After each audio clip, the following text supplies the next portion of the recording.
गोजौ सोलोंथाइ लानो गोसो गुदुं फरायसाफोरनि थाखाय गोजोनथाव खौरां। क'क्राझारनि बड'लेण्ड स्टार एकाडेमियाव फरायसाफोरनि मुं थिसननाया सोलिगासिनो। 2025-26 सोलोंथाइ बोसोरनि थाखाय 6 थाखोनिफ्राय 9 थाखोसिम आरो एचएस फार्स्ट इयार आरो एचएस सेकेन्ड इयार थाखोआव फरायसाफोरनि गोदानै मुं थिसननाया सोलिगासिनो।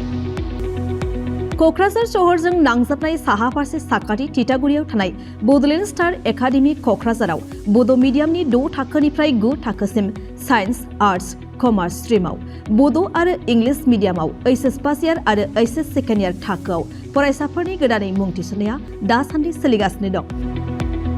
रोंगौथि गोनां फोरोंगिरिफोरनि फोरोंथाय होनायजों लोगोसे गोबां उफ्रा सोलोंथाइनि खाबुफोर जेरै डेली फ्री जेईई आरो नीट क्लास, जेईई नीट आरो कम्पिटिटिभ एग्जामनि थाखाय free mock test, English speaking class, daily GK class, career guidance, library facilities, personal attention. हौवासा आरो हिन्जावसाफोरनि थाखाय आलादा थाग्रा हस्टेल बायदि बायदि सोलोंथाइ खाबुफोरजों गुनगोनां सोलोंथाइखौ बे बड'लेण्ड स्टार एकाडेमियाव मोननो हागोन।